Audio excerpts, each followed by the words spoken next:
Ladies and gentlemen, Namaskar, Suprapat, a very good morning to everyone. On behalf of India Smart Grid Forum, our host utilities, Tata Power, Central Odisha Distribution Limited, Tata Power Mumbai, and along with all our co-host utilities, supporting partners and exhibitors. I, Reena Suri, Executive Director with India Smart Grid Forum, would like to extend a very warm welcome to all our dignitaries, speakers, and delegates to the 6th edition of Distribution Utility Meet, ISGF's annual exhibition and conference for electricity distribution companies, being held here in the beautiful temple city of Odisha, Bhubaneswar, the capital and the largest city of Odisha. Within a span of 6 years, DUM has emerged as the signature event in all for distribution companies in India, with the prime objective of bringing all the distribution companies together to achieve the smart grid and net zero goal that they are looking for. As India is embarking towards a journey of net zero, it is imperative that the utilities learn from each other, share each other's experience and best practices about the new technologies, lessons learned, challenges faced, etc. In addition, they are collectively, share their needs, which will be relevant for the other utilities, solution providers, as well as policymakers and regulators to plan do a better planning. DUM 2022 provides a unique platform for all the participants to share experiences in dealing with efforts towards network automation, grid modernization, and distribution on a fast track as we are leaping towards a net zero power sector in India. As well as we are here to witness the transformation that are taking place in Odisha. So with that, I would like to start by thanking again everyone for joining us, and also to all our partners for their lending their support and for their participation and making this event happen today. As most of you know, India Smart Grid Forum has completed 10 years, and we have contributed significantly towards several policies, regulations, and innovative projects.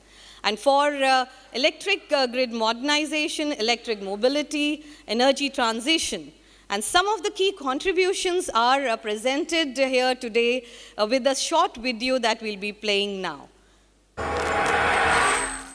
Established in 2011 by Ministry of Power as a not-for-profit society, India Smart Grid Forum is spearheading the mission to accelerate electric grid modernization and energy transition in India. It has evolved as a think tank of global repute on smart energy, electric mobility and energy transition, with 150 plus members comprising of ministries, utilities, technology providers, academia and research.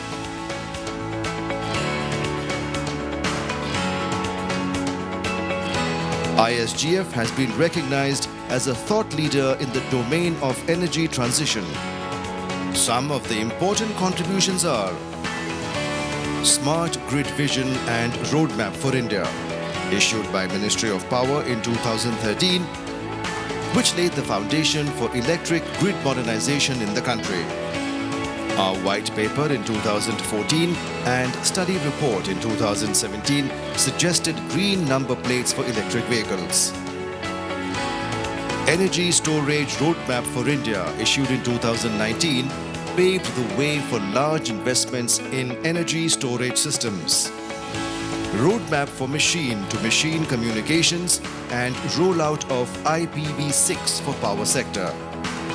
Our presentation to Forum of Regulators in 2016 led to creation of separate electricity tariff for electric vehicle charging. Presently, 23 states have special tariffs for EV charging. Business model for smart metering as a service proposed by us in 2017 white paper is adopted by Government of India for the RDSS program. Our report 2018 argued for 20% of the parking space in new buildings to be built with EV charging points, and Town and Country Planning Organization under Ministry of Housing and Urban Affairs adopted in 2019. Our 2017 report suggested sale of electric 2- and 3-wheelers without batteries, and charged batteries may be rented from battery leasing agencies. ISGF has been constantly advocating for allotment of license-free spectrum to power sector and other critical infrastructure sectors for private communication networks for captive use. Government of India has approved private 5G networks in June 2022. The white paper on district cooling systems created a technical committee for adoption and implementation of district cooling systems in India under Bureau of Energy Efficiency and drafted the guidelines for DCS.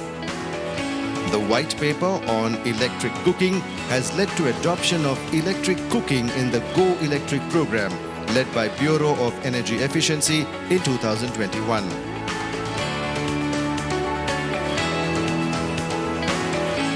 ISGF, as a part of the capacity building mission for the sector, works with various stakeholders around the world to create knowledge sharing platforms and conducts specialized training programs since 2013. More than 35,000 professionals have participated in ISGF's various programs in the past 10 years. In recognition of ISGF's pioneering role, the ISGAN Awards of Excellence by International Smart Grid Action Network for Workforce Development for Inclusive Energy Transition was awarded to ISGF in 2022.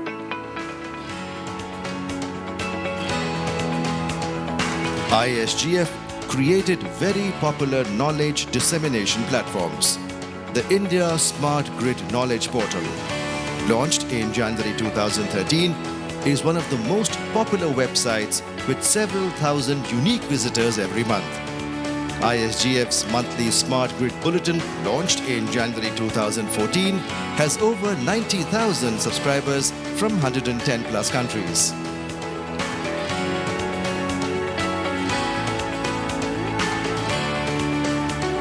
Our flagship event, the India Smart Utility Week, is considered as one of the top 5 international conferences and exhibitions on smart grids and smart cities. The event is attended by thousands of participants from 60 plus countries. Its thematic sessions, special plenaries, bilateral workshops, masterclasses bring out new ideas and foster innovations. Next edition of ISUW will be held in New Delhi from 1st March to 4th March 2023. The Distribution Utility Meet is a unified voice of the Discom community to influence policy makers and regulators for grid modernization. It is conducted since 2017, and in 2022, it is held on 17th and 18th November 2022 in Bhubaneswar.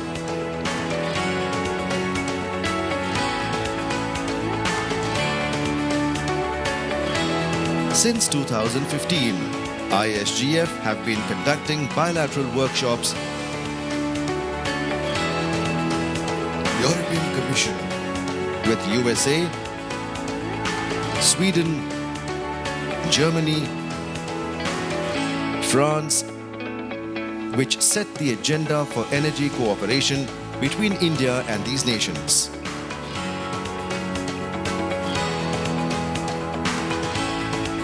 ISGF has been taking delegations of senior officials from ministries, utilities and regulatory commissions to international conferences and exhibitions, which has been given valuable exposure to new ideas and emerging technologies relevant for the power sector in India.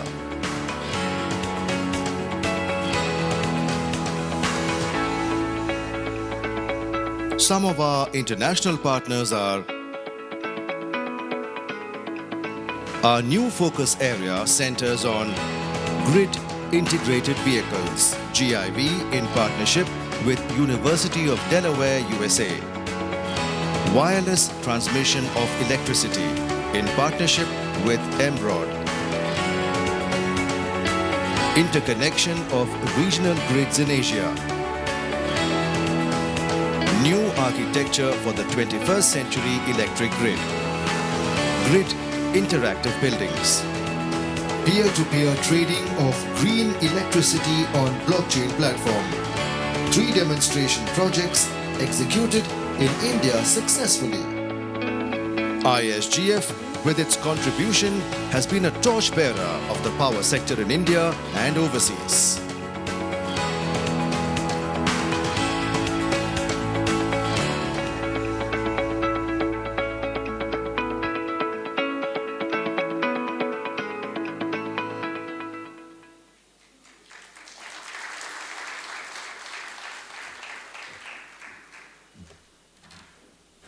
Thank you. And with that, now I have the pleasure and honor of inviting the dignitaries for the inaugural ceremony to the dais. Have a pleasure of inviting our chief guest for the ceremony today, our inaugural ceremony, Honourable Minister for Energy, Government of Odisha, Shri Pratap Keshari Devji. Warm welcome, sir, and thank you so much for joining us.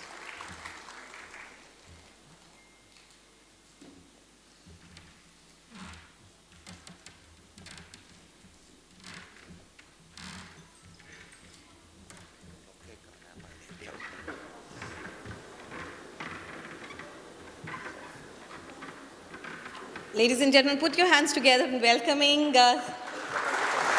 Honourable Minister Shri Keshari Devji. Thank you so much, sir. Thank you, sir. Thank you very much. Please put your hands together for Shri Nikunj B. Dalji, a Principal Secretary, Energy, Government of Odisha. Very warm welcome, sir, and thank you so much for joining us. We also have on dais Shri Praveen Siraji, MD and CEO of Tata Power Limited. And we have a pleasure of inviting Shri Debashish Banerjee, MD, CESC Calcutta, to please be with us on the dais. Very warm welcome, sir.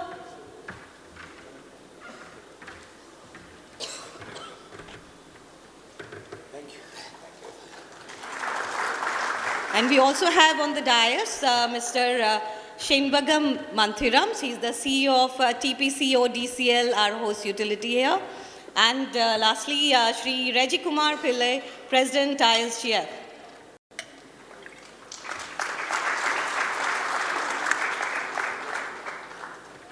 So before we start our ceremony today, I would like to invite all our dignitaries for lighting of the ceremonial lamp to begin Distribution Utility Meet 2022. So please join in front of the stage for lighting of the lamp.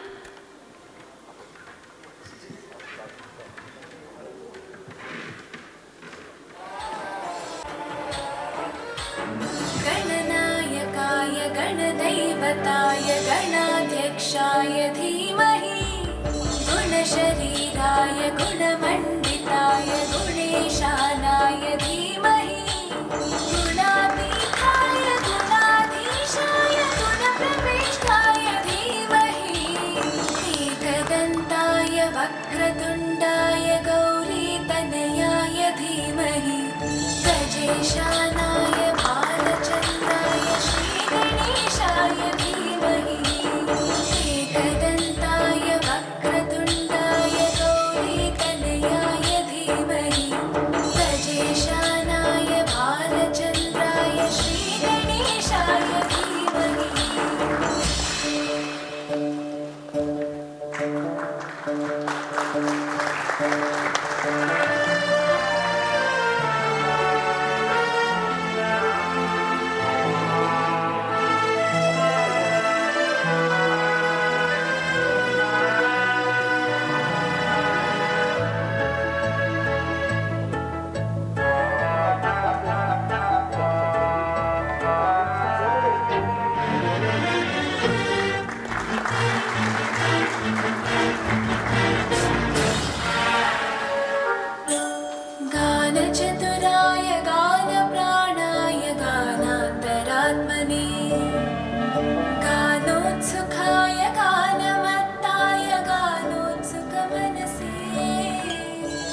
Thank you so much, sir.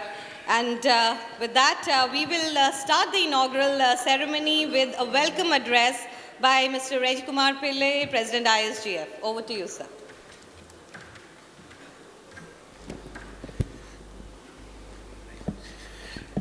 Honourable Minister of Energy, Government of Odisha, Shri Pratap, Keshari, Honourable Principal Secretary Energy, Mr. Dal, Mr. Debashish Banerjee, Mr. Pravir Sinha, Mr. Shen, and many other respected dignitaries in the dais. Good morning, and sincere apologies for starting a little late. We will still try to wind up as scheduled. As most of you know, the economic liberalization of the country in 1991 started with power sector. Government of India invited a set of private sector power project developers to come and set up private power plants in India. Started with Enron and a couple of other companies. And there was, within 2-3 years, 92, 93, there were more than 100 companies who have come and signed PPA with the different state governments.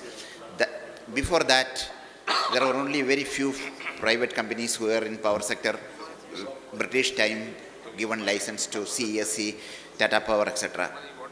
In 92-93 time, when so much of, at some point in time, we had only about 45-50,000 megawatt, more than 30,000 megawatt of private project PPAs were signed by private people. And we had, every state had state electricity boards, which were vertically integrated boards, which is part of the state government.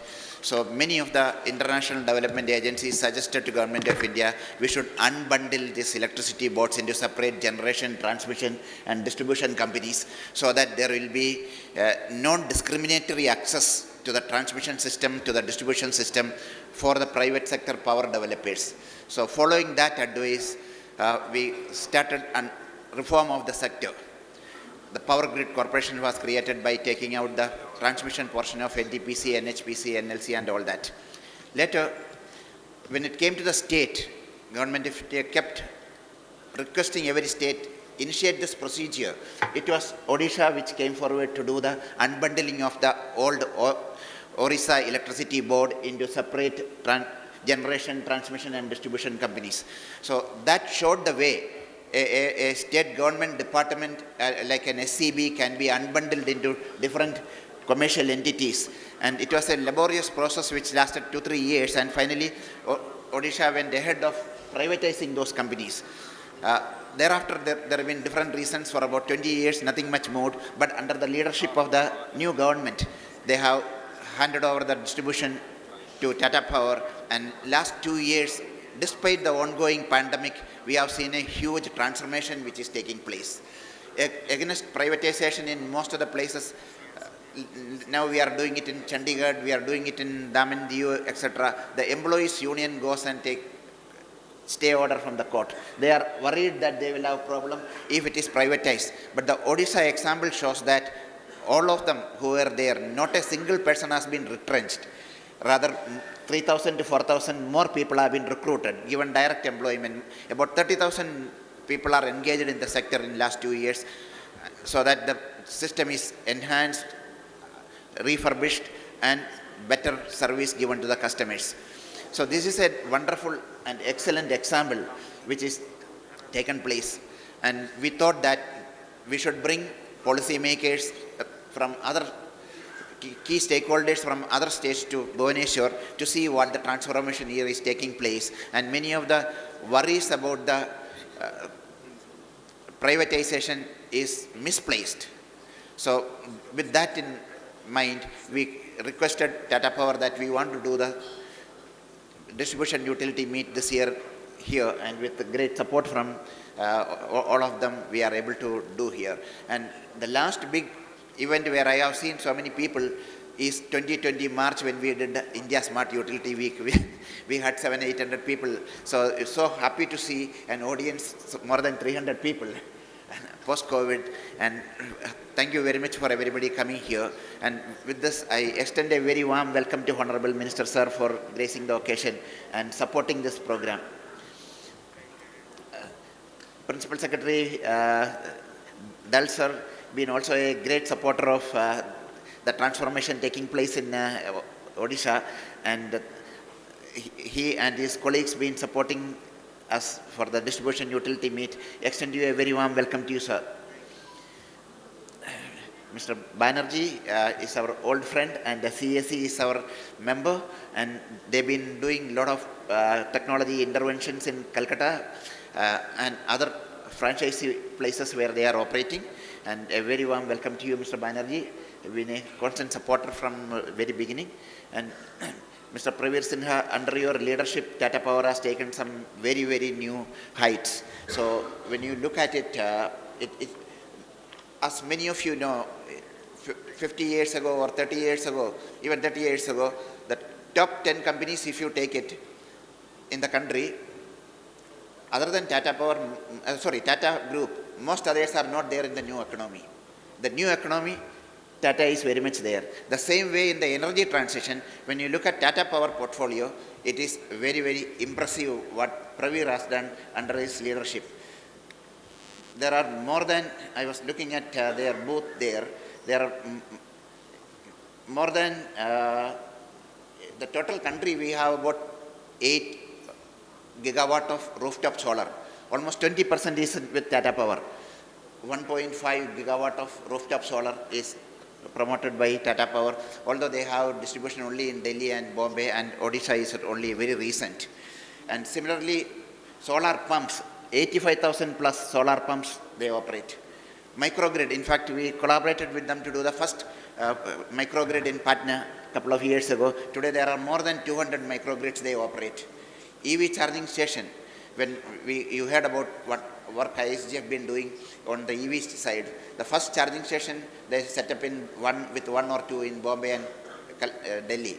Today they have more than 3,600 charging stations in 475 plus towns. So this transformation which no other power company has done, and this all happened under Mr. Sinha's leadership in last couple of years after he moved from Delhi to Bombay. So Pravirji been a constant supporter of all our programs, ISUW and DAM, right from the very first edition, and the second one was hosted by him in Bombay. So a very warm welcome to you, and thank you very much for your support, Mr. Sinha. And our local host, Mr. Mandiram, Shambagam Mandiram, he has done an excellent job in Odisha, and most of you know him, and he has been constantly supporting us for the last 2 months in organizing this program and bringing all of you together under one roof. Thank you very much for everybody being here, and wish a very successful or interactive, productive 2 days of deliberations. Thank you.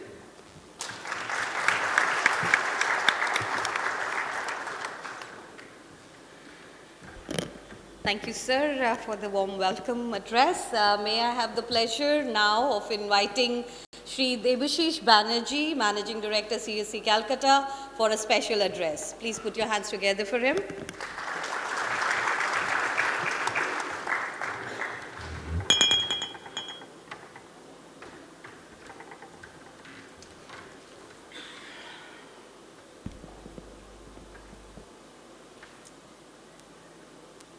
A very good morning to all of you, and a warm welcome to Honourable Minister and Secretary. It's a pleasure for me to be here amongst all of you together. Let me tell you, share with you that I have passed out from this state, currently known as NITI Rourkela, so it gives me a lot of pleasure to come back to this place. So, to begin with, India's economy, it is today the 5th largest economy of the world, and it is the current GDP, from the current GDP of $3.4 trillion, it is slated to become the 3rd largest economy by 2027 and maybe a $10 trillion economy by 2030. So if you look at this, the sustainable growth will be primarily driven by the infrastructure growth and development, along with industries for which power will be the prime mover. Today, India is the 3rd largest producer and 2nd largest consumer of electricity, worldwide. So that's a number. We have an installed capacity of 400 gigawatt with a peak demand of around 203 gigawatt and a consumption of around 1380 billion units. But yes, our per capita consumption is low. So the scope for growth is huge.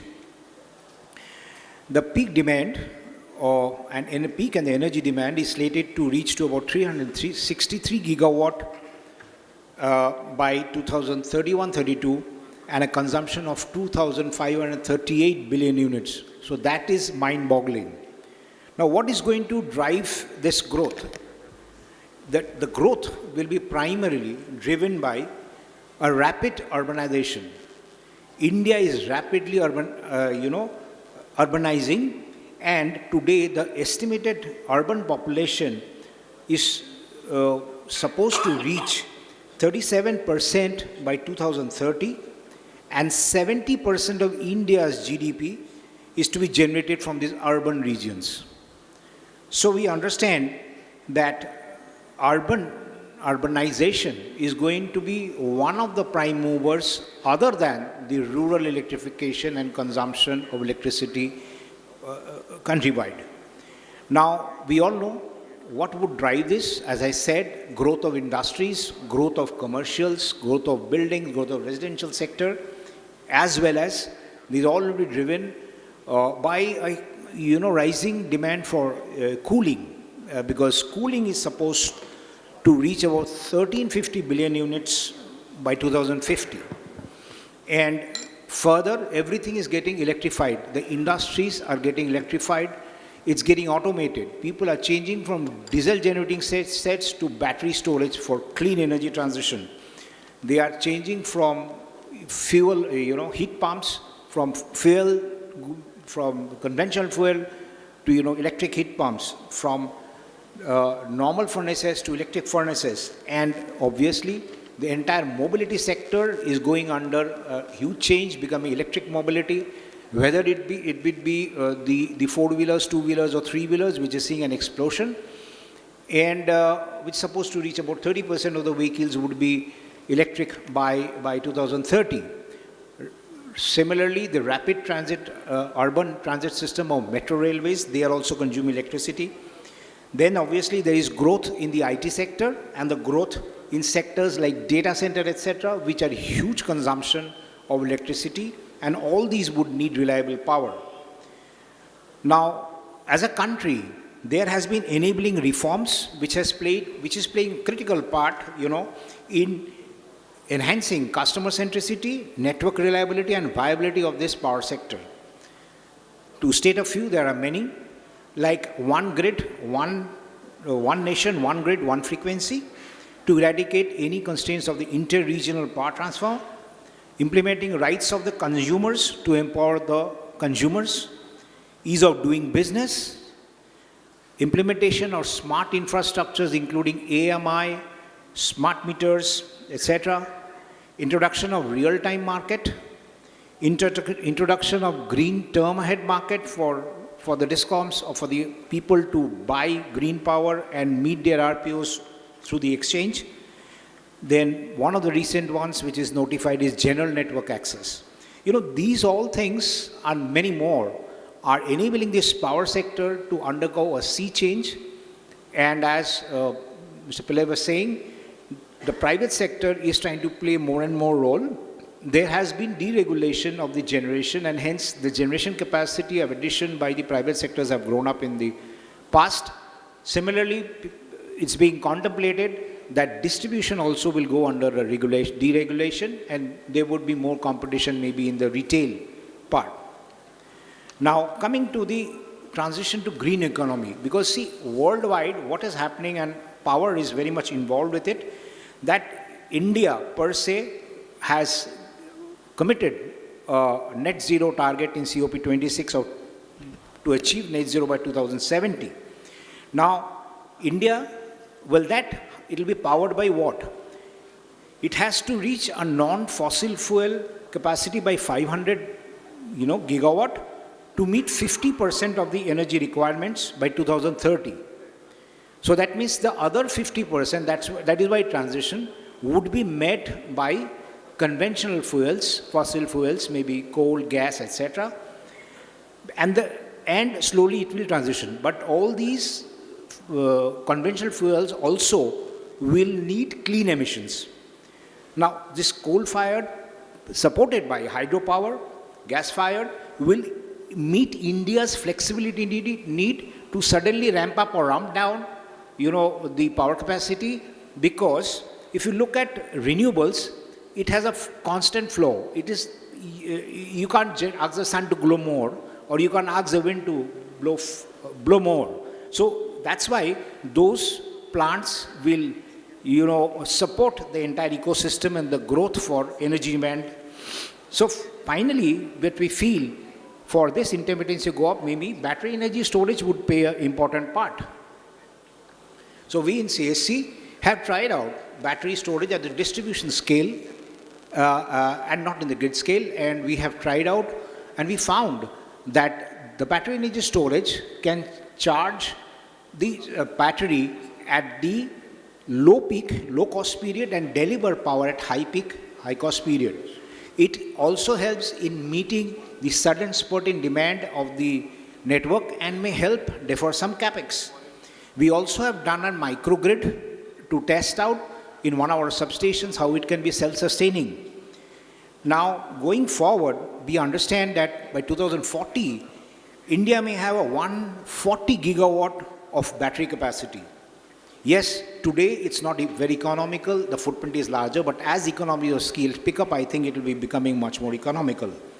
So, we understand that $700 billion would be invested in energy of developing renewable, green, over the next decade, and this would create 1 million clean energy workforce to join in the next 10 years. So employment generation by the green economy is going to be huge. So today, we understand that if you look at it is not only power sector which needs to be looked at. You have to look at the entire industries, the residential commercial sector, and the transport, which together contribute up to 43% of the CO2 emissions. So power is one of them which is not included in this. So all sectors, including utilities, need to embrace green targets. Now, I will tell you some figures. Key point is,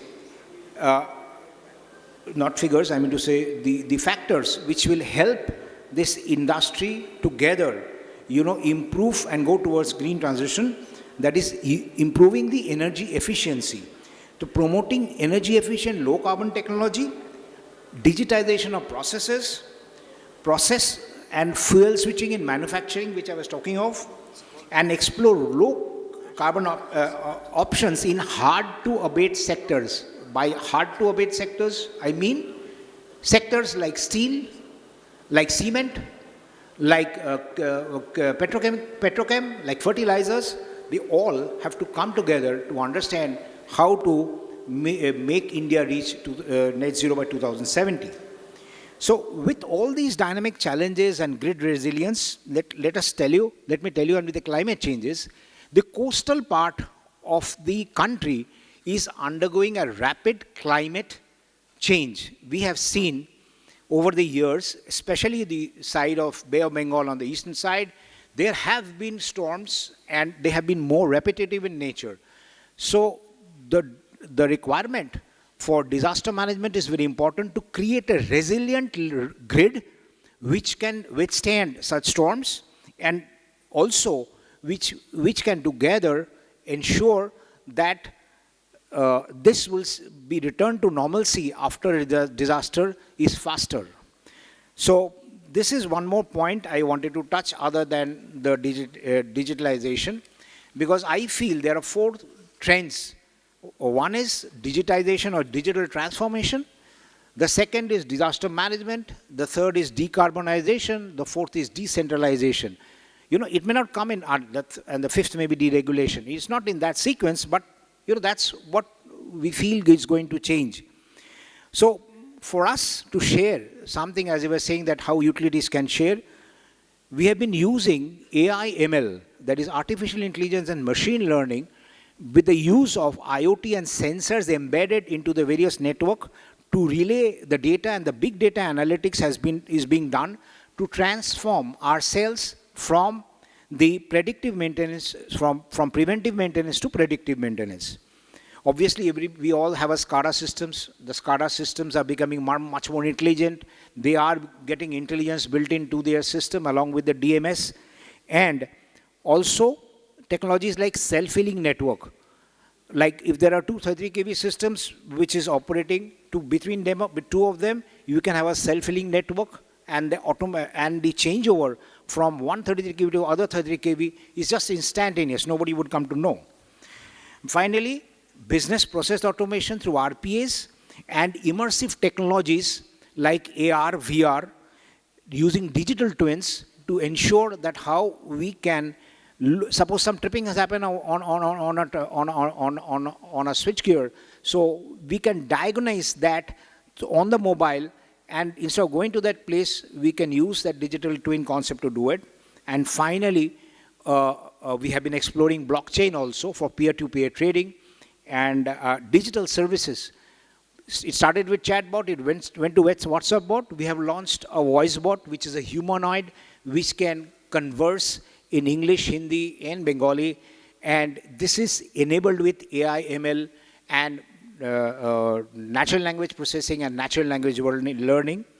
Web3 is coming up. So I think it's unending, but this sector is interesting. And the use of electricity is going to just explode in the next few years. So I think together with the government and ourselves, we will be able to transform this sector for the benefit of the country and the consumers at large. Thank you very much for the patient hearing.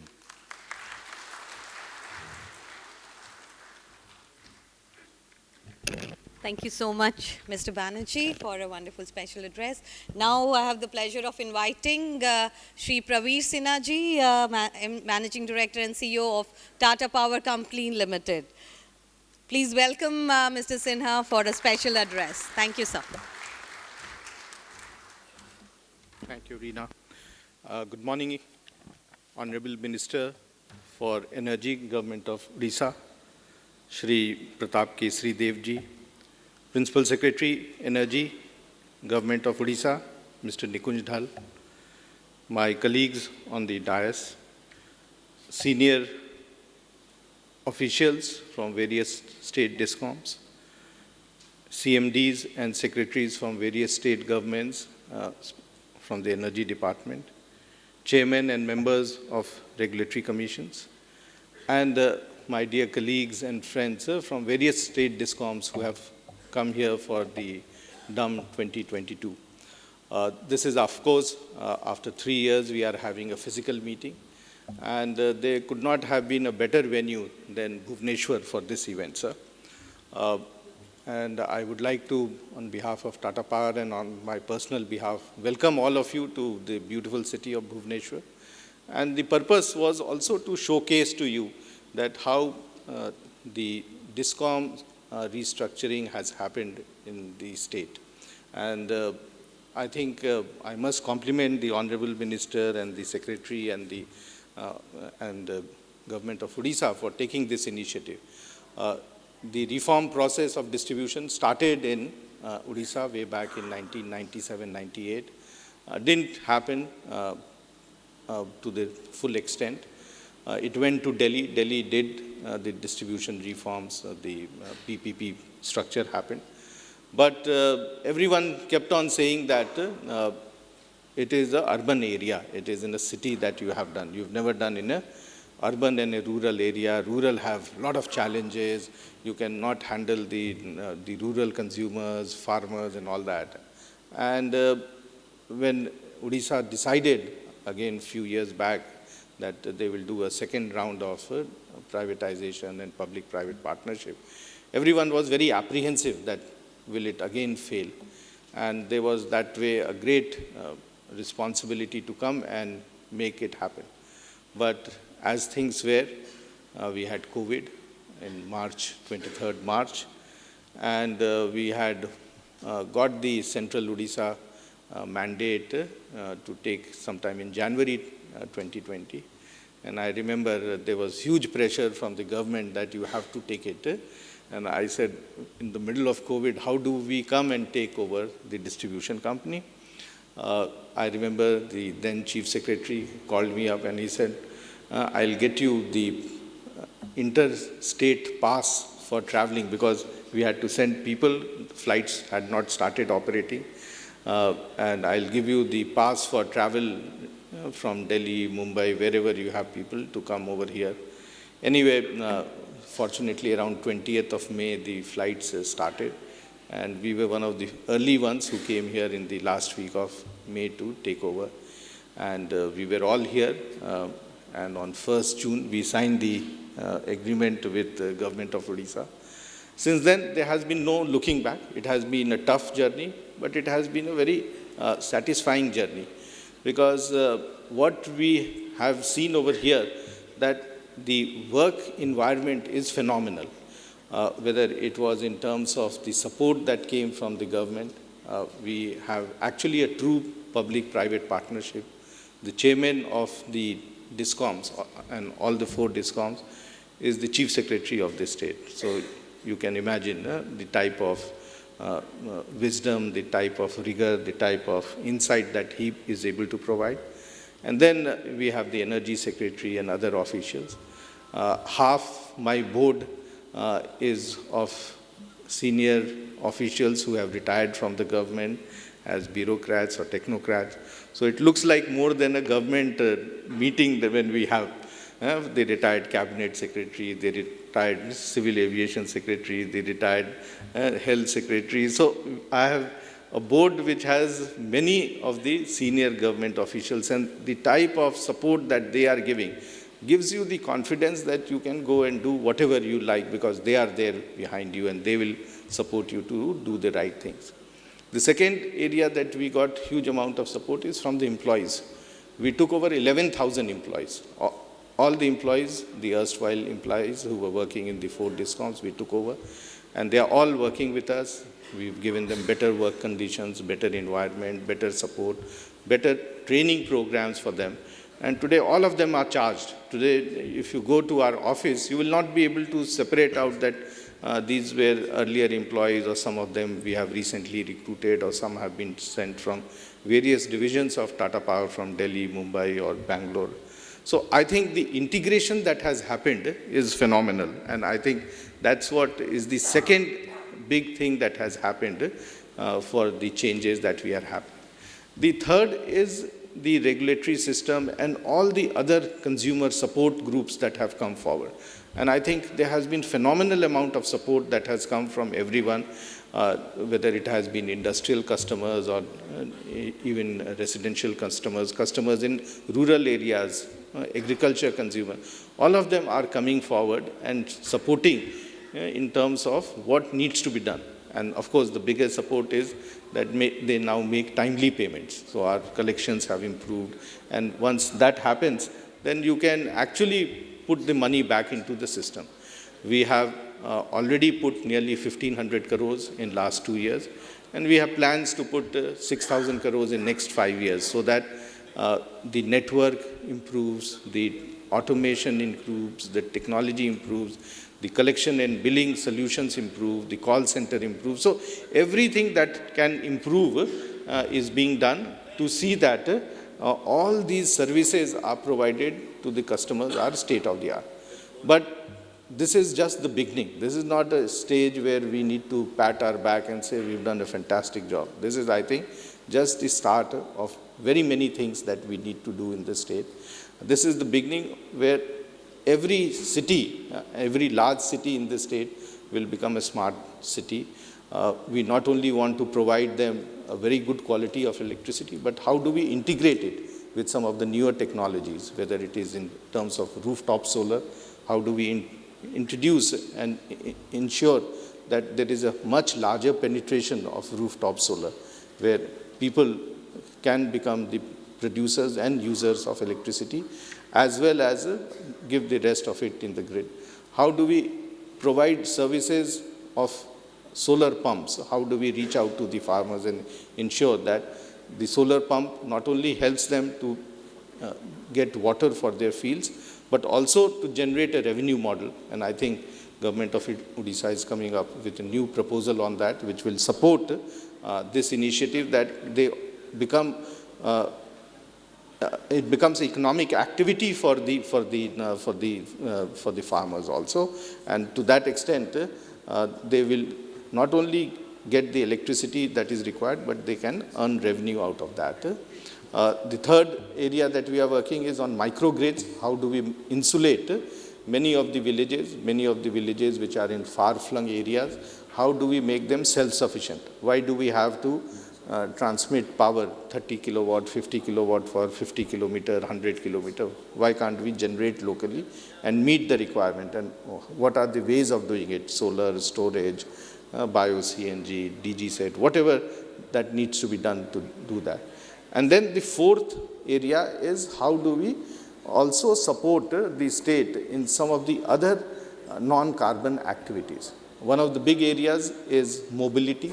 How do we support the state in ensuring that EV chargings are provided? Yesterday only I was speaking to the Transport Commissioner, and he was saying that he's keen that all his bus stations can have EV chargers fixed over there.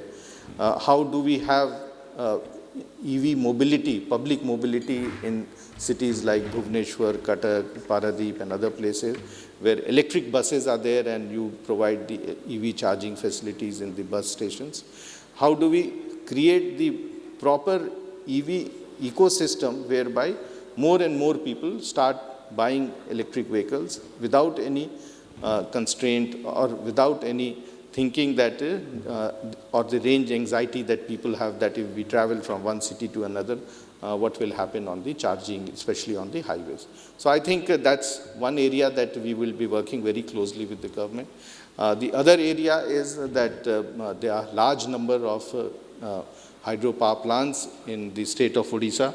How can we work with the Odisha government to have floating solar as well as pump storage?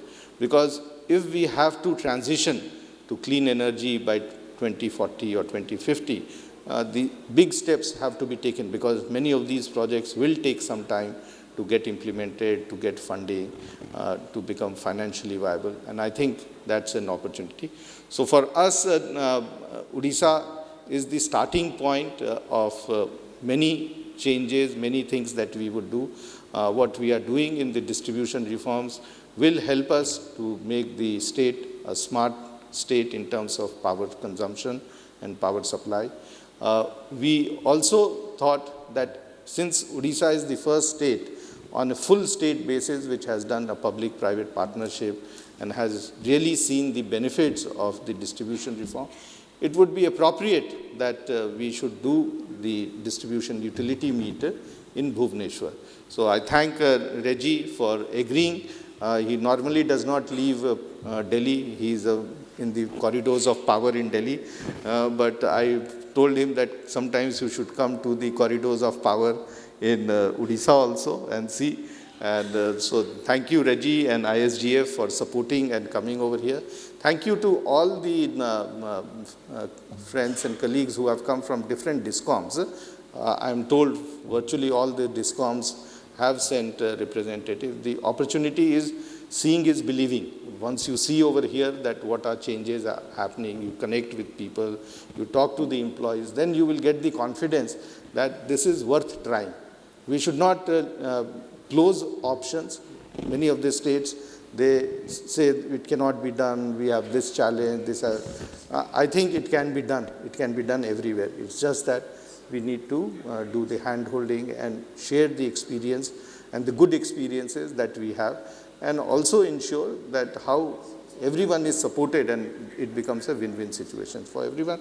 So once again, thank you to all for coming over here. Thank you to the government of Odisha for all the support.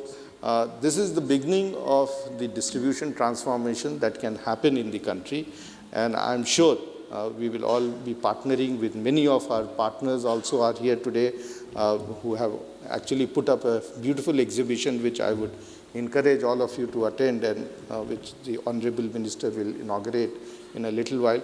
to go and see that how some of these technologies have been implemented and how they can help you in providing better quality service to the consumer. So thank you very much, and I look forward to interact with you. Thank you.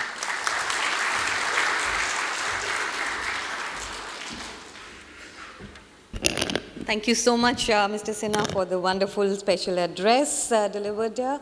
And would like to also highlight that apart from the different utilities from all over India, we also have representation from utility from Indonesia with us.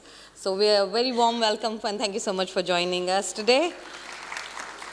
With that, I have the pleasure and honor of inviting Principal Secretary Energy, Government of India, Mr. Nikunj Dhal, for a special address.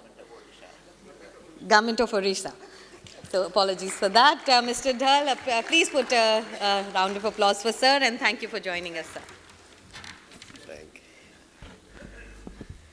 you. Honourable Minister, Energy, Industries and MSME Odisha, Shri Pratap Keshari Dev, Shri P.K. Pujari, former Chairperson CESC and Secretary Power, Government of India, Dr. Arun Panda, former Secretary, Government of India, and Independent Director on of our two Discoms, my batchmate, Mr. Jyotilal, Principal Secretary Power, Kerala, again one of my distinguished batchmates, Dr. Rajan Khobragade, CMD, Kerala State Electricity Board Limited, and Mr. Dinesh Wagmore, a good friend of mine and Principal Secretary, Government of Maharashtra, Dr. Pravir Sinha, MD, Tata Power, Shri Devashish Banerjee, MD, CESC, and I just came to learn that we are from the same college, that is NITI Rourkela.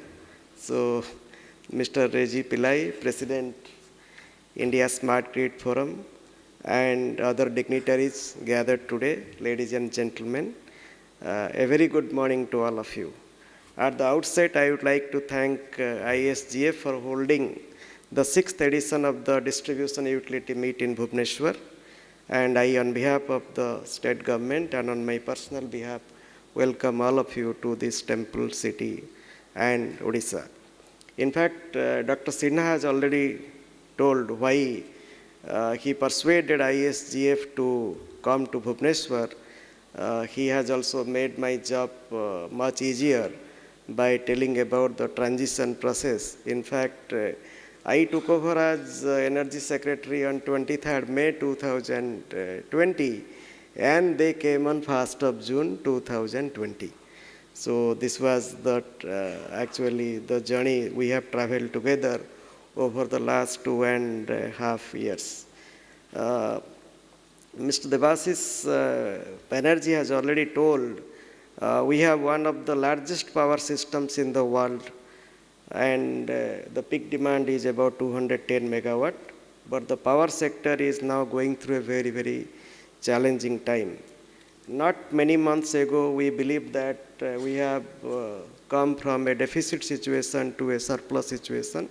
We did not worry much, but then last summer was actually an eye-opener for all of us because of certain geopolitical developments and then the rise in demand. In fact, Bhubaneswar experienced a load growth of almost 35% during the summer months of April to June.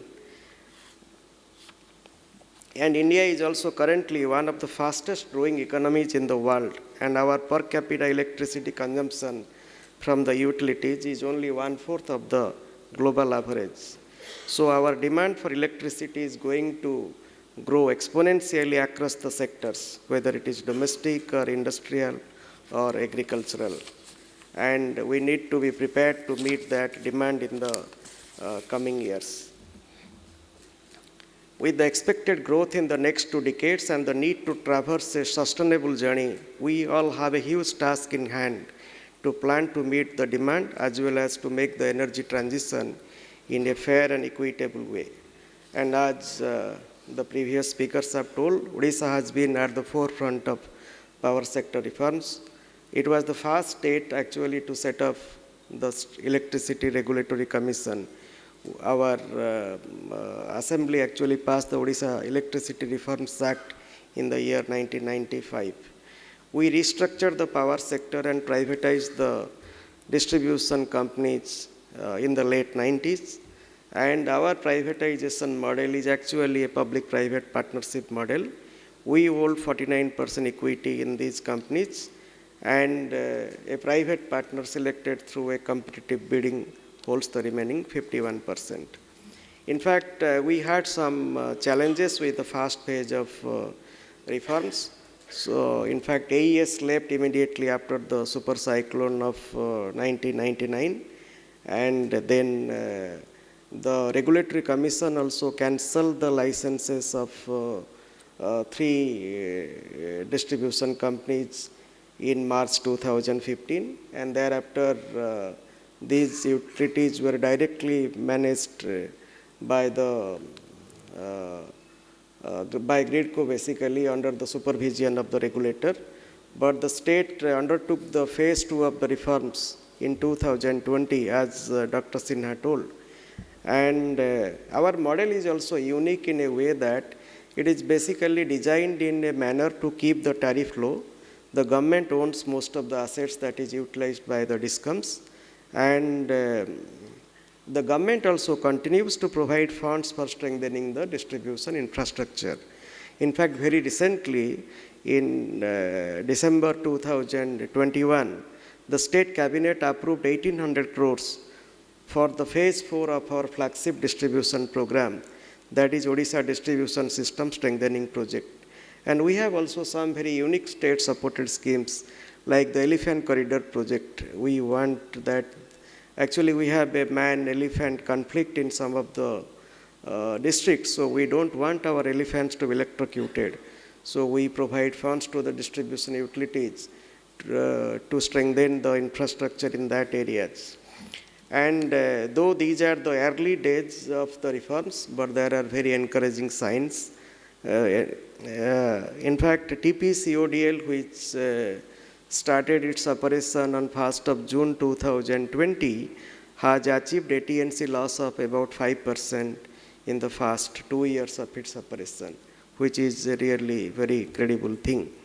And then for your information, all the primary substations in the twin cities of Bhubaneswar or Cuttack are now unmanned, and our minister will also give the feedback from people's point of view, but then what we expect is that with the success of this phase of reforms, the tariffs are going to come down, if not increase in the coming days, and also the quality of service will be the best in terms of the standards and in terms of the quality of service available in the cities like Delhi and Mumbai. The PPP business model that we have adopted, I know the entire country is looking at us, and I can inform you that our regulator and the Energy Department under the leadership of our Honourable Minister and Tata Power, we actually work together to see that this model succeeds. In fact, we try to understand each other's concern, and in Energy Department we always tell the Gridco, actually this is the agency which holds the equity on behalf of the government, to actually work hand in hand with the Discoms. As far as the DUM is concerned, it is evident that this, like the agenda that we saw, it is packed with very eminent speakers who can speak on various issues confronting the sector. And recently we had the union government organized the State Power Minister Conference in Udaipur. What came out very clearly is that the most important challenge in the power sector is the viability of the Discoms. In fact, pricing of electricity should be done, treating it as an economic good. It can no longer be treated as a social good.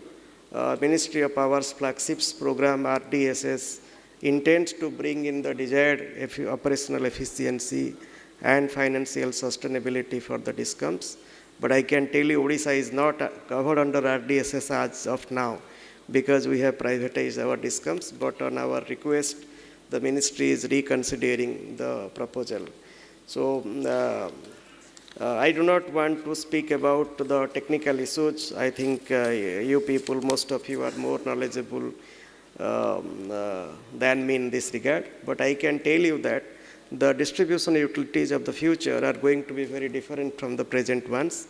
And only those Discoms that take proactive measures to continuously upgrade and upskill themselves with respect to the changing environment will survive. Discoms would have to explore ways and means for providing value-added services to the consumers so as to ensure they remain the preferred choice of the consumers, especially with the advent of the competition. And very recently, the open access rules have also come for renewables, which lowers the limit for open access from 1 kilowatt to as low as 100 kilowatt only. And there is a very, very important role for the regulators in this electricity sector. The regulators play a very, very important role in development of markets and administration of the sector by way of forward-looking regulations, ensuring cost-reflective tariff, and providing regulatory certainty. And I personally feel that the commissions need a lot of upskilling, and they need to attract and retain the best minds in the power sector, be it technical or financial or regulatory things. And in conclusion, I would like to say that we are living through possibly the most challenging and transformative times, and I am sure the deliberations and knowledge sharing in the distribution utility meet over the next 2 days shall be most productive, and very innovative solutions would emerge towards addressing the challenges and the opportunities before us. I would like also all of you to take some find out to explore Bhubaneswar, and Puri is also only 1 hour and 15 to 20 minutes drive from this place. And I wish the meet all success. I again thank ISGF for inviting me and organizing the event in Bhubaneswar. Thank you.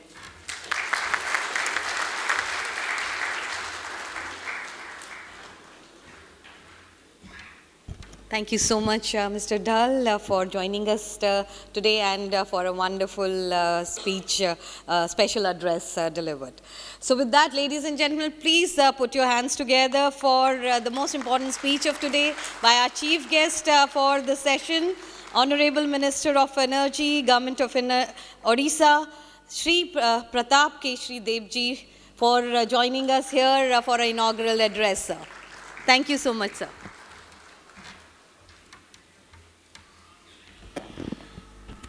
Thank you so much. A very good morning to all of you, dignitaries on the dais, the President, ISGF,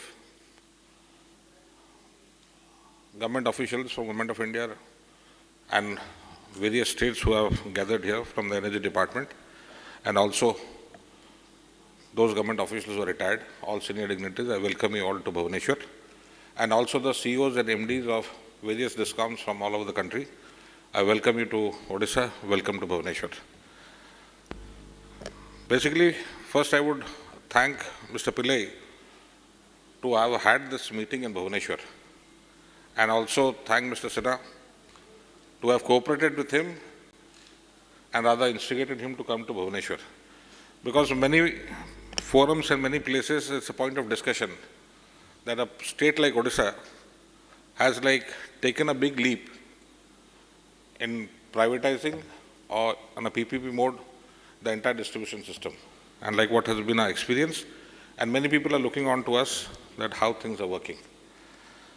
Telling you very frankly, we started the process of privatization somewhere way back in 1997. It started with generation, and then again we formalized into distribution by 2001-2. And then we had an experience with private companies like Reliance that somehow, with AES in the initial stages with the AES company, which is a US multinational, then we came on to Reliance, and then we again made a special purpose vehicle called CESU, and we had this coastal zone of Odisha monitored as a private entity. That model also we saw. Finally, in this 15 years, 17 years of experience, we were mentally prepared to take the leap. Because somewhere, two things come straight forward in your mind. If you're talking about good service to the people, then you have to bite the bitter pill. If you want to look at it as a business model, then the whole story changes.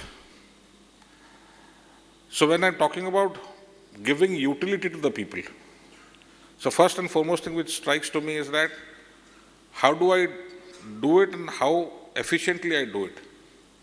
One thing we all will agree, economically India has progressed. Technologically we have progressed. Educationally we have progressed. We all claim that we have progressed. And so has our own personal incomes gone up. Now there's a generational change. And this change has started from the late 80s and it's still going at a very fast pace. In fact, when we were there in school and college, we never had a computer, never had a mobile. My son or my daughter knows more about mobile and computer than me. So that is the generation we are talking about. And like we say, to survive, you require water, sun and air. Now add the fourth component, energy, electricity. The new generation simply cannot do without electricity. And slowly, I tell you gentlemen, it's just around the corner, when providing energy by a government to the public becomes a political issue. It's an issue which will be debated in the elections. It's the people which will resent. It's a question which the politicians will be asked constantly, "Bhai, हमारे गांव में बिजली नहीं है, voltage कम है." So giving power to quality power is the transition and demand for more. The spurt you see, which has happened in last about 10 years' time, is the younger generation taking into all the things Mr. Banerjee just told. Data, digitization, urbanization and everything. And in between this, rural and urban, something new has also come up. Rural. They are neither urban, they are neither rural. And the maximum energy consumption is happening there. गांव-गांव में AC लग रहा है, fridges जा रहे हैं. People are switching over to electrical gadgets. Money is going down. It's an indication that money flow is going down in the economy. It's reaching the people. Hence the demand. Hence the spot is the first thing the man invests is in energy. Whatever gadgets he will buy has to be run by energy. So generation of energy, smooth transmission and distribution has to be now professionally done. It cannot be done on the old method. Hoga, dekhenge, karenge. That will not work actually. And I experienced with Tata in the last 2.5 years since they've taken up. It's not that we don't have issues. Yes, we have issues. There are basically two issues we are having. As far as providing power is concerned, is not an issue. But the public is not ready to understand or ready to take the call that Tata Nilapare, means after Tata is taken, why there are power cuts. So it takes time to make them understand there is no power cut in this state, even during the peak time, unless there is a breakdown or unless there is a shutdown for some major maintenance repair, or if the grid trips or there is some technical problem only, will there be no power or there will be a power drop. But as far as government is concerned, there is no declared power cut in my state. We have power surplus. But we are about now hardly about meeting that surplus. During peak hours also we are surpassing it. I am energy surplus in the state. And put together we are generating something about 19,000 plus megawatts. Both IPP, CPP and put together everything. My peak hour consumption is about 4,300. And rest is all distributed or goes outside or by the companies or the industries who are taking up. This is one major issue we have to address, and we are doing it together to make the public understand that this is not a power cut, this is our regular maintenance. So in that, like our Principal Secretary of the department made you understand, the government still is holding on to the development of infrastructure. In 2021, we sanctioned about 1,800 crores into the Odisha program, because that one part the government has to handle because the private company won't invest beyond a point, it's a fact. So that I have to do. Since I am the larger partner, I take care of the major maintenance. So the better the distribution system, the quieter the public is. That's one issue. Second major issue which is Like, I'll request all of you to go through it again once. This penchant of everybody to rush into technology has to be slow. I'm telling you, from my own experience. This is not the first time I become minister. I've got 32 years of experience in politics, and this is my 5th term. I was in a parliament also. The thing is that the person who will be using the technology has to accept the technology. And majority of the people, the population, large population who actually pay are not conversant with the new latest technology. They won't understand. Rather, it will be resented because they are habituated in paying less and over a period of time. And with the advent of new technology, it's like recharging a mobile. How far it will work in the rural areas or urban areas is a big question mark. And it will become a political issue, mark my words. So we have to go slow. But sure, a day will come because, like I said in the beginning, the generation is changing, the mindset is changing. They will give. Take your time. Go slow on that. But it has to happen. And privatization is working in Odisha and will work further. Of course, there's one little bit catch because I have, by Lord Jagannath's grace, like we are endowed with a lot of natural resources, we produce a lot of energy on our own. That might not be the case with other states also. But those states which are like capable of producing their own energy, sufficient energy, is worth trying the PPP mode. I can assure you that, because it actually, telling you very frankly, it's basically a political thing. The political fraternity goes out of the pressure politics. The more you keep it with you, the more susceptible you are to the public. Rate कमाओ नहीं तो vote नहीं देंगे. So आपने subsidy they the. You'll be surprised we don't give subsidy in Odisha.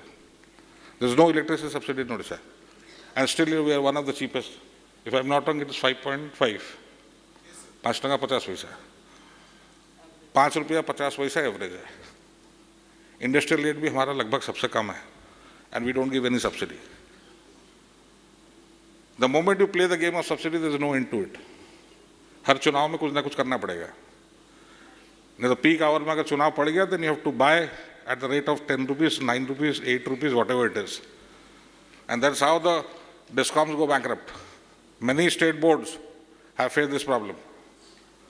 The more you try to keep it yourself, and the way the energy consumption is going up, there's no getting out of it. You will be going in circles, and actually, at the end of the day, you will be paying more. Your state exchequer has to churn out more money than actually is required. So again, you run short of maintenance, you run short of new projects, you run short of everything. Then you depend on the budget, the thing goes on and on and on. No need to repeat that. So at a time, we have to change. Even the Honourable Prime Minister is saying, 5 trillion economy. Economy has to grow. So how does it grow without energy? How does the export happen without energy? Anything you require, you have to have energy. So we have to diversify ourselves. We can't be in the same old mold anymore. Time has come, we have to change. And I assure you one thing, if you make the change gradual, people will accept, because the new generation which is waiting in the wings, meaning the generation from 10-year-old to the person who, a young person who is about 30, 32, will accept this. The senior lord who has seen the freebies might resent it, but I assure you, they are on the way out. The person who is coming in will accept it. So my suggestion would be, start giving this practical dose in bits and pieces. I think over a period of 7 years or 5 years or 10 years, I think this will work. And like everybody said on the stage, the next destination, we have to cut down on fossil fuel and other things we have to cut down. So green energy, renewable energy is the in thing. So again, the $1 million question is, how much and where? So you have to think in all the forums. You said green ammonia, hydrogen, wind power, solar, everything. Like solar is one catchword, like everybody talks about solar energy. Green energy means solar energy. Like all states can't do it. Rajasthan can, Madhya Pradesh can, Gujarat can. Maharashtra to some extent can, Karnataka can, Tamil Nadu. They have got a lot of huge tracts of arid land, unusable land. So you can go. In Odisha, I don't have land. Either it's agriculture land or it's forest land. The concept of making things on canals and all things doesn't work beyond a point. Rather, like in Odisha, it will vary from state to state. We have got huge water bodies. We have got about 17 major irrigation projects, about 21 medium-sized reservoirs, and minor irrigation of more than 500.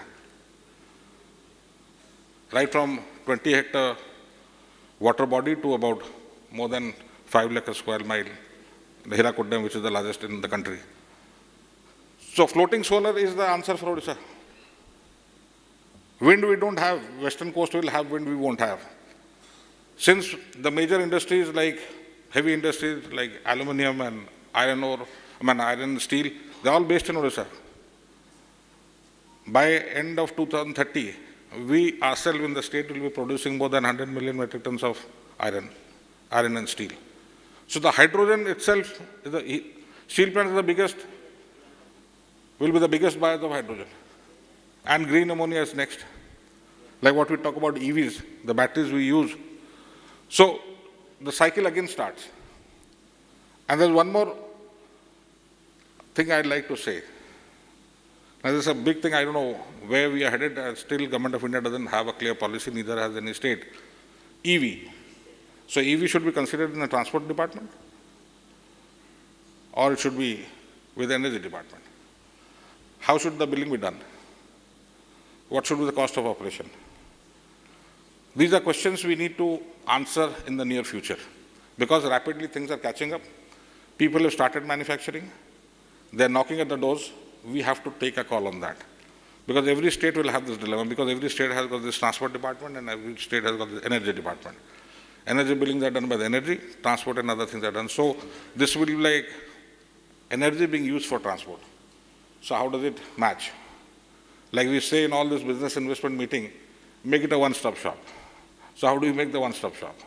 So this is one question, friends, we have to address in the near future.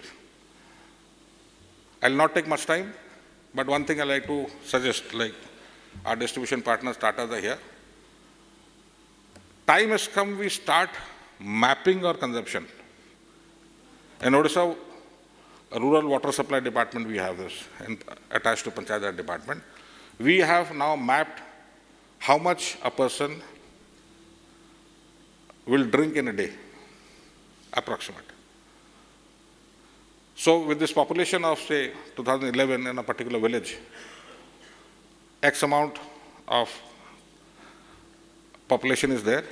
So we take the estimate about, say, like we have taken here, 70 liters a day.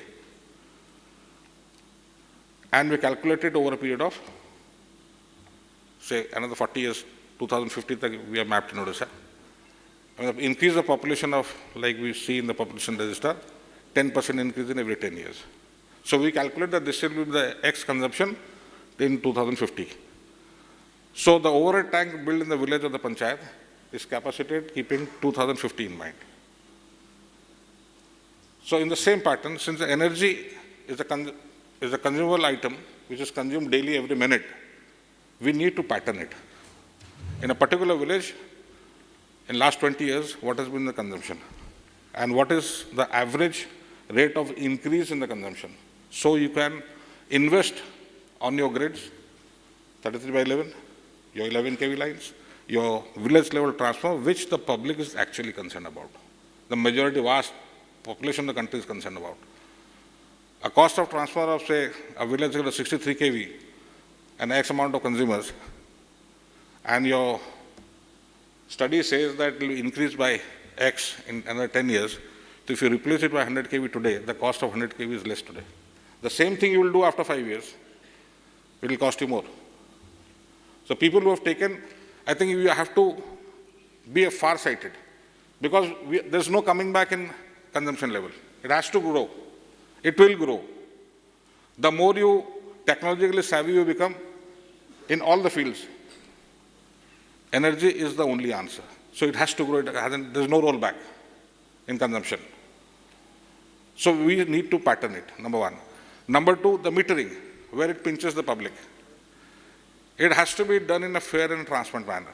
There's one big challenge and one big complaint I face as a minister in the state.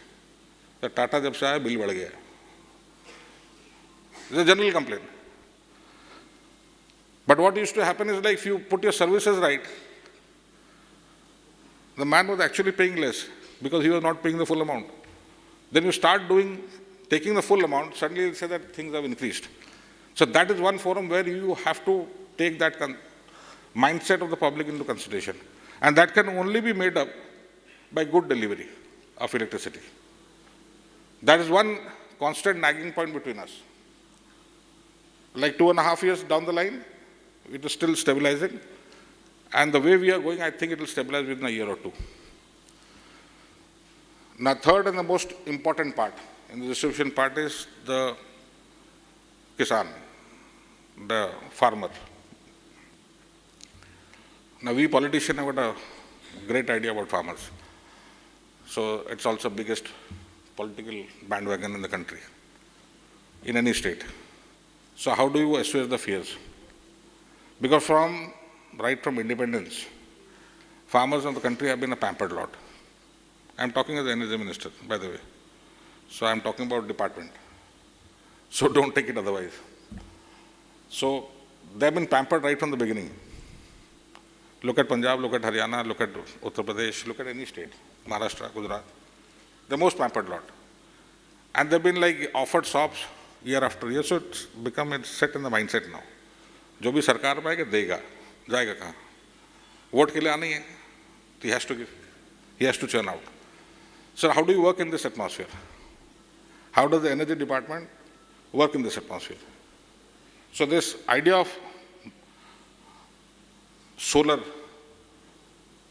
coming to the help of the farmer when he uses a solar energy to energize his boring at his farm, that's the only answer to it as of today.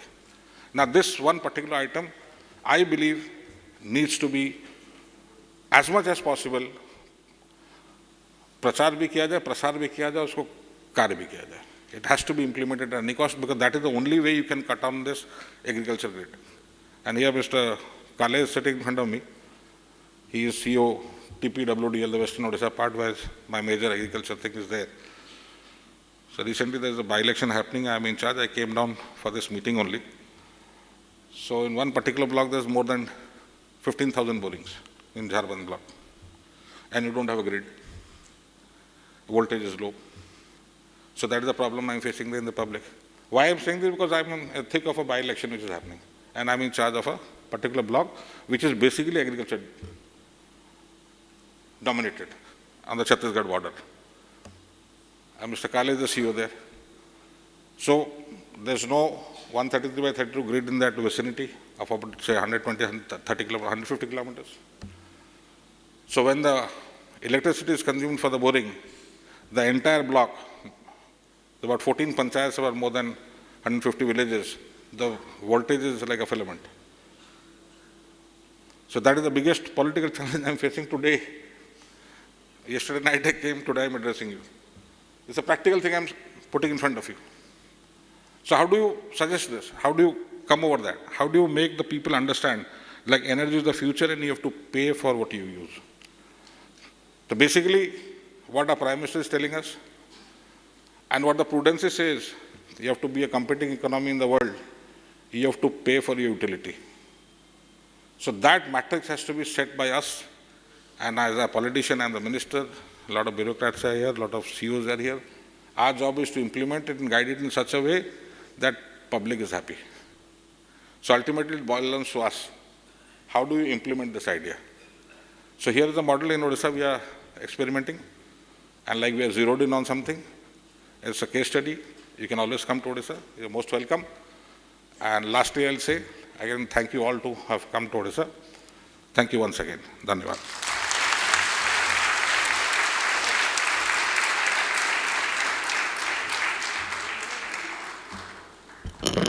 Thank you so much, sir, for a wonderful inaugural address and joining us today and gracing the inaugural ceremony of Distribution Utility Meet with your kind presence, sir.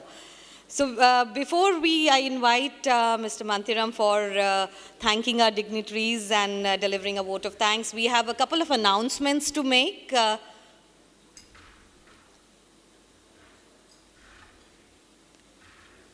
So we'd like to request Honourable Energy Minister to launch the new website knowledge portal of India Smart Grid Forum.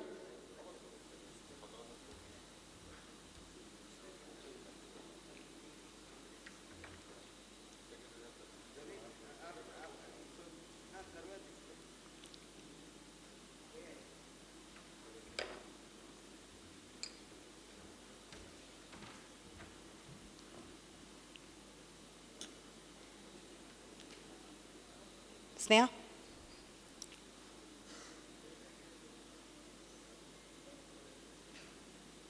So we'd like to inform that the India Smart Grid Knowledge Portal is one of the most visited websites and it appears in the top 10 list of Google search, and anything anyone searches on Google, we are in the top 10 portals.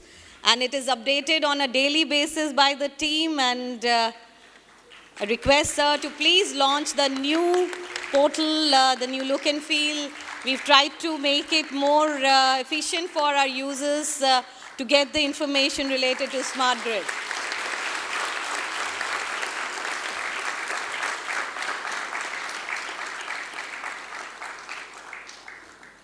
Thank you so much, sir, and we encourage all our participants, dignitaries here to please visit and give your feedback and use the portal.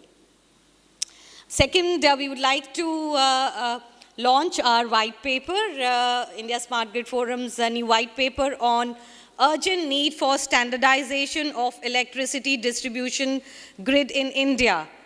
This paper talks about the rules related to electricity connections that vary widely from state to state in India. And while three-phase low-tension connections up to 200 kilowatt is allotted in Delhi, Andhra Pradesh provides only 20 kilowatt connections. Only 9 states in India provide LT connections of 100 kilowatt or above. And in majority of the states, the limit is below 50 kilowatt. And for obtaining the connections with the higher power capacity, the customer has to pay the cost of 11 kV line cabling and distribution transformer.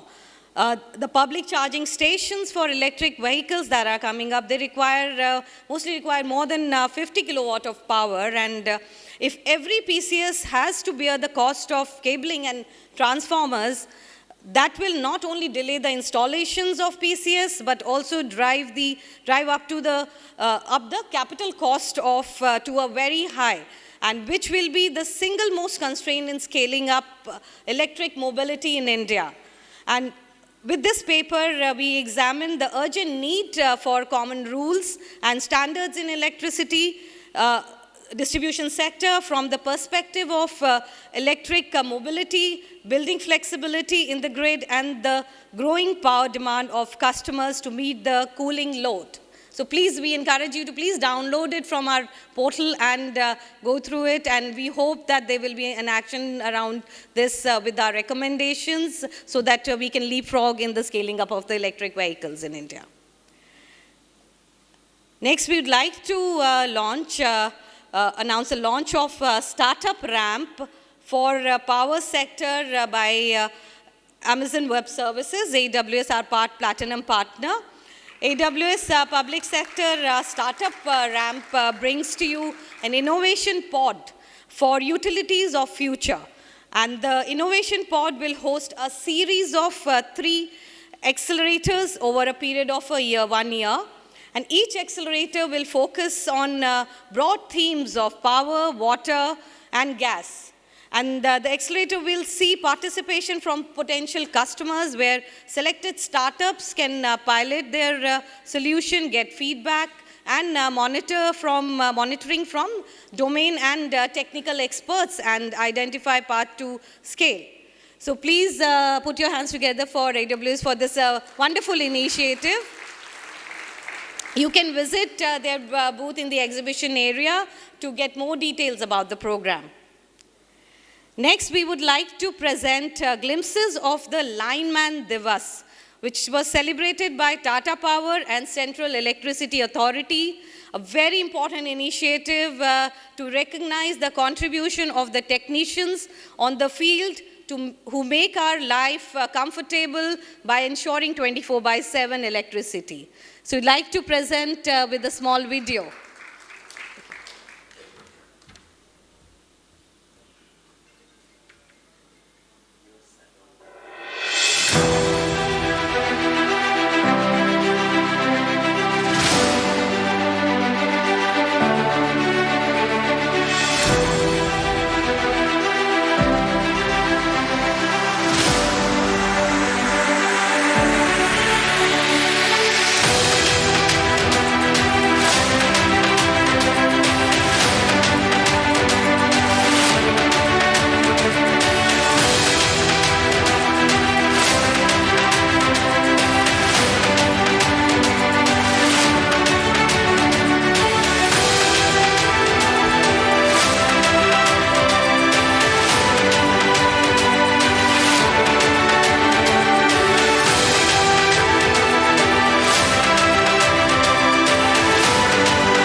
सभी lineman भाइयों को lineman दिवस पर शुभकामना देना चाहता हूँ। आप सभी ने लाइनमैन और हेल्पर दिन हो या रात, सर्दी हो या गर्मी, इसको न देख के आपने सेफ्टी और क्वालिटी से काम किया है। इसी भावना से मैं कॉन्फिडेंट हूँ कि हम एक साथ हमारे उपभोक्ता के लिए quality, reliable, world class 24/7 power supply देते रहेंगे। आपको सुनकर ये खुशी होगी कि लाइनमैन दिवस टाटा पावर DDL में ही नहीं बल्कि पूरे टाटा पावर और कई अन्य राज्यों में भी सेलिब्रेट किया जा रहा है। Thank you very much. The supply of electricity or reliability of supply of electricity in the household is a prime requirement, and we can't think of a situation wherein we don't have electricity in our house. And to ensure this, besides every other participants and the stakeholder, I think it is the lineman who are primarily responsible or primarily facilitating in achieving that kind of a reliability as far as the supply of electricity to any electricity consumer is concerned. I compliment Tata Power Delhi Distribution Limited for taking this initiative of organizing these events and recognizing the linemen. They started with a small event of recognizing roughly around 3,000 linemen initially. The efforts and the message has gone quite far wide, and now in their last event they had more than 15,000 linemen who were recognized.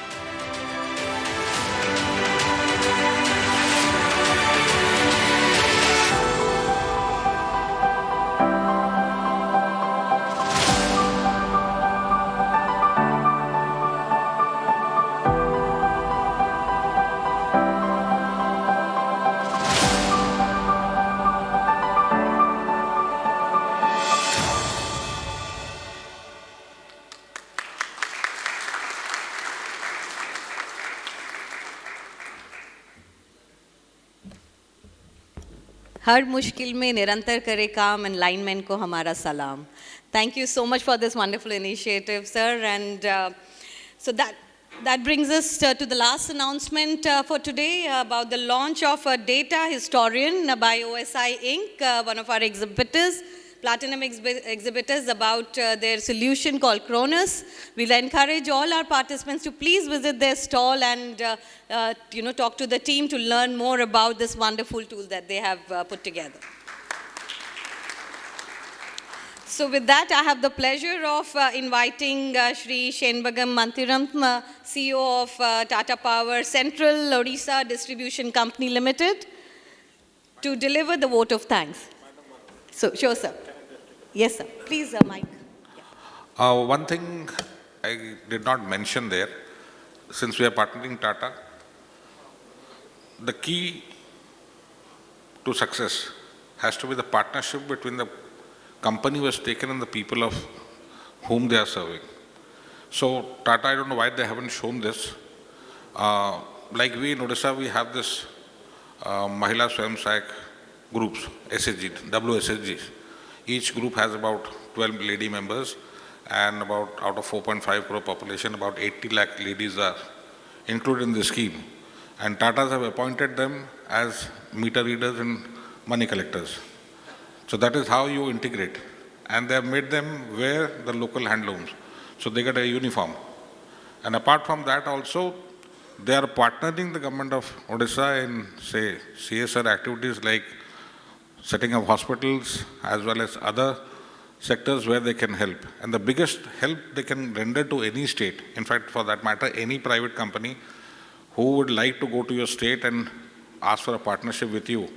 Like in Odisha, we have got 314 blocks, and each block has got an ITI, government ITI or a private which is called ITCs here. And every district has got a polytechnic and a diploma engineering. So we have asked Tatas to train them, send their master trainers there, and whom they think fit should be recruited right from the block itself. So this is about employment also, and in such a transparent manner where we politicians don't figure out in between. So they train, they take, they operate. So end process is they earn a goodwill among the people that they are doing it. Even if those people who don't get it, they get a certification from Tata, which certification of Tata is very important. So anywhere else he goes also, that certificate helps that he's been trained by them. So these are kind of side freebies are also there, which actually is helping this public-private partnership. So it's not that the general psychosis is that base diya, company ko base diya. That's how people start off. But it doesn't happen like that. They're not just there to get their bit of finance or bit of profit. They're also giving back to the state in their own way. And the state gains in an overall circle in the longer term. I think you should have shown it. Why didn't you show it? Over to you, sir. Thank you so much, sir, for informing us about this another initiative. So over to you, Mr. Mantri. Honourable Energy Minister, Shri Pratap Keshari, Principal Secretary, Shri Nikunj, Dr. Sinha, MD Tata Power, Shri Debashish Banerjee, MD CESC, President ISGF, other eminent dignitaries who have gathered here all across the states, and my power sector colleagues as well today who have been here. I think you would all agree today, the last 2 hours has been absolutely mesmerizing. It's been an honor and pleasure to have the dignitaries today here and share what's happening on the power sector, where are we transitioning, the need of transitioning, the support which technology is required in the coming days, what digitalization can play a role, and where does the customer stand, and how do we really need to look at every part of the rural planning as well. So I think that's really was a great session, sir. And Honourable Minister was traveling right through yesterday, as he said, for the election part of it, but still he ensured that he joins us today as per his commitment. Thank you, sir, for being with us today. And as you rightly shared, we take your input in terms of how do we structure the village-wise planning as well, which is probably the key for us. Right through the transformation journey in the last 2.5 years, I think our Power Secretary has been part and parcel of it. Supporting, be it whether it's a cyclone or be it the low voltage challenges, no one could expect a better support, especially during these initial years. And his vision to be and ensure the entire transformational journey and the sustainable journey is something we have been looking forward continuously. Thank you, sir, once again to be with us today. It's been a pleasure always working with you. And as rightly shared, Dr. Sinha has been part of the transformation journey right from Tata Power, Delhi. And as he rightly said, it's from urban to now rural. And right through the last 2.5 years till today, the support has been immense, the guidance has been immense, and we require such moral support during these challenging times. Thanks, sir, for being with us today.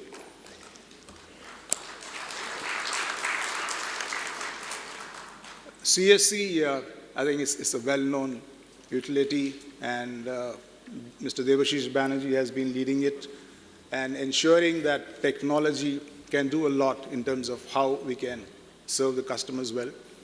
Very holistically, he shared in terms of where we are and how we are transitioning through these next few decades, and how power is going to play a crucial role in terms of the economy of our country. Thank you, Mr. Banerjee, for being with us today. And today we have amongst us very eminent personalities, and to thank them, especially CMD Shri Rajan Khobagade, who is here with us, Power Secretary Shri Jyotilal, Power Secretary and CMD MSc TCL Shri Wagmure. Thank you, sir, for being with us today. It's been an absolute pleasure to have you here.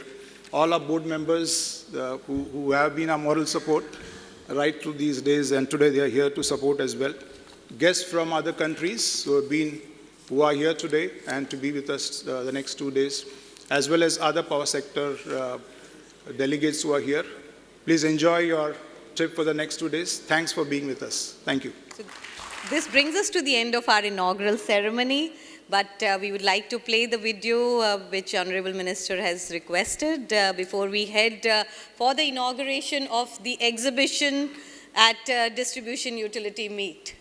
So we'll invite Honourable Sir to please join us for the exhibition inauguration, sir.